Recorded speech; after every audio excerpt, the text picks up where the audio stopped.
Assalamualaikum warahmatullahi wabarakatuh. Hai anak-anak, bagaimana kabar kalian hari ini? Alhamdulillah kalian sehat ya. Alhamdulillah. Sebelum kita mulai pembelajaran pada pagi hari ini, mari kita bersama-sama berdoa terlebih dahulu. Bismillahirrahmanirrahim. Rabbi zidni ilma warzuqni fahma waj'alni minas sholihin. Amin. Nah, sekarang kita akan belajar materi pembelajaran 3, subtema 1, tema 1, yaitu mencakup muatan bahasa Indonesia, SPDP, dan matematika. Mari kita belajar materi yang pertama, yaitu bahasa Indonesia KD 3.4 dan 4.4. Nah anak-anak, pada materi bahasa Indonesia kali ini kalian akan belajar tentang makhluk hidup, memerlukan makan, dan berkembang biak. Sebelumnya pada materi pembelajaran 2 kemarin, kalian sudah belajar tentang penggolongan jenis hewan berdasarkan jenis makanan dan cara berkembang biakannya. Nah, di sini bukan hanya hewan saja loh yang membutuhkan makanan, tetapi manusia dan tumbuhan juga memerlukan makanan. Karena manusia dan tumbuhan adalah makhluk hidup. Nah, makanan itu sendiri adalah proses memasukkan makanan dari luar tubuh, kemudian makanan masuk ke dalam tubuh melalui mulut. Nah anak-anak, perlu kalian ketahui anak ya, makhluk hidup ini perlu makanan. Untuk apa ya makhluk hidup itu memerlukan makanan? Nah, makhluk hidup memerlukan makanan itu untuk mendapatkan tenaga. Nah, makanan tiap jenis makhluk hidup berbeda-beda, seperti makanan manusia. Manusia makan berasal dari tumbuhan dan hewan. Salah satu makanan utama manusia adalah nasi. Nasi itu sendiri berasal dari tanaman padi. Adapun makanan yang berasal dari hewan, misalnya telur dan daging. Nah, manusia membutuhkan makanan ini juga untuk sumber energi. Selain makanan, manusia juga membutuhkan minuman. Nah, selain manusia, tumbuhan juga membutuhkan makanan. Makanan tumbuhan ini berasal dari air, zat hara, dan zat asam arang. Dengan bantuan sinar matahari, ketiganya diolah menjadi makanan. Zat hara dan air berasal dari tanah, sedangkan zat asam arang ini berasal dari udara.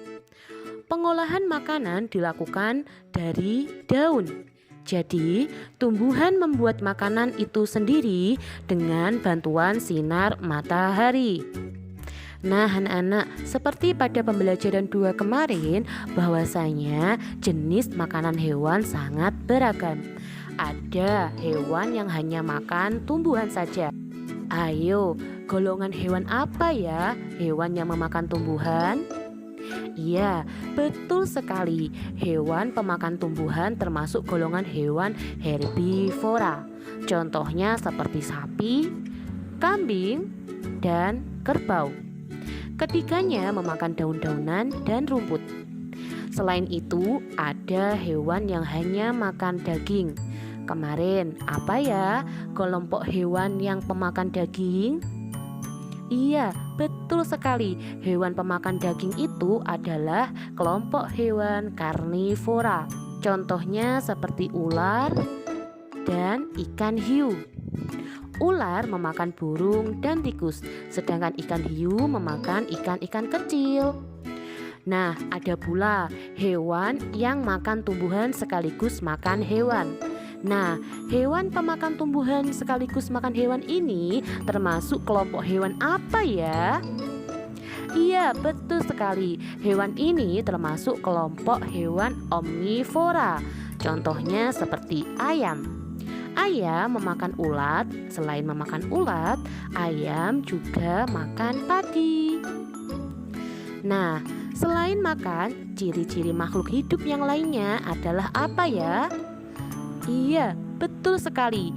Ciri-ciri makhluk hidup yang lainnya adalah berkembang biak.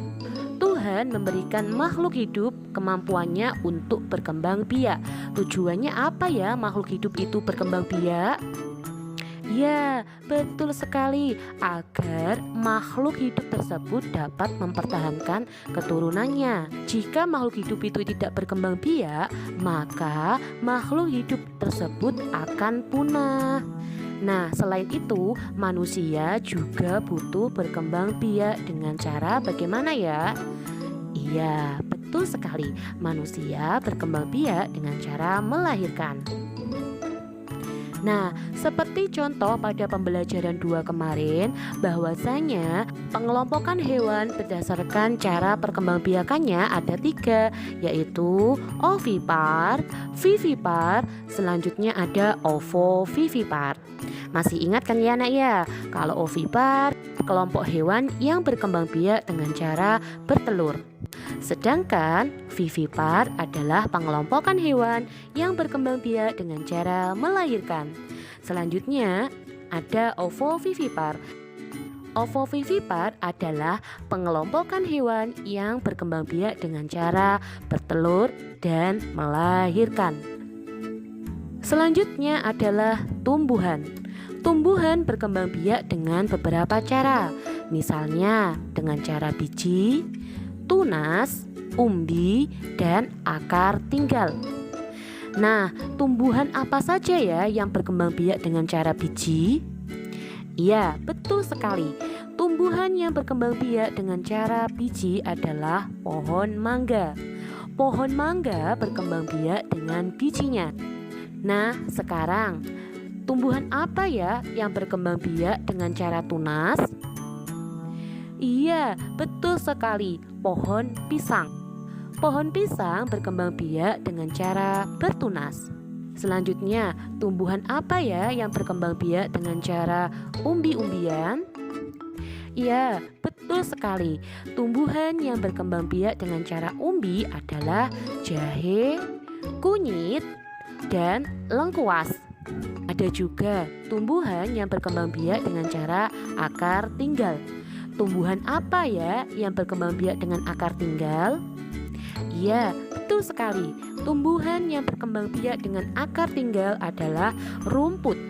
Rumput berkembang biak dengan cara akar tinggal. Nah, anak-anak, sekarang tugas kalian adalah amatilah lingkungan di sekitar kalian, kemudian tulis 2 hewan yang kalian temukan dari hasil pengamatan kalian, kemudian jelaskan perbedaan kedua hewan tersebut berdasarkan jenis makanannya dan juga cara perkembangbiakannya. Lalu kalian tulis di buku tugas kalian ya nak ya. Terima kasih. Selanjutnya kalian akan belajar materi SPDP KD 3.2 dan 4.2. Nah anak-anak, pada materi SPDP kali ini kalian akan belajar tentang pola irama. Apa sih pola irama itu? Pola irama adalah panjang pendeknya bunyi pada sebuah lagu. Nah, pola irama ini dapat dihitung berdasarkan ketukan. Dalam sebuah lagu terdapat pola irama panjang dan pola irama pendek. Nah, pola irama panjang ini biasanya dapat dihitung sebanyak 2 atau lebih ketukannya. Sedangkan pola irama pendek dapat kalian hitung dengan cara 1 kali ketukan saja. Nah anak-anak, selain itu untuk menentukan pola irama panjang dan pola irama pendek, selain dengan menggunakan ketukan, kalian juga dapat menentukan panjang pendeknya nada dengan menggunakan not angka yang diberi tanda titik di atas atau diberi tanda titik di bawah. Nah, jika not angka tersebut memiliki tanda titik di atas not, maka nada tersebut dinyanyikan dengan nada panjang. Dan apabila pada not angka tersebut terdapat tanda titik di bawah not angka, maka nada tersebut dinyanyikan dengan nada pendek. Nah, anak-anak, sekarang perhatikan lirik lagu Kupu-Kupu berikut ini. Pada lirik lagu Kupu-Kupu ini terdapat not angka yang menentukan panjang dan pendeknya bunyi atau nada. Seperti pada bait pertama. Nada manakah ya yang harus dibaca panjang?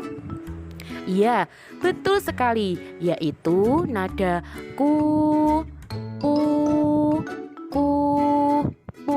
dan lucu. Nah, sekarang mari kita nyanyikan bersama-sama ya. Kupu-kupu yang lucu, kemana engkau terbang? Hilir mudik mencari bunga-bunga yang kembang, berayun-ayun pada tangkai yang lemah.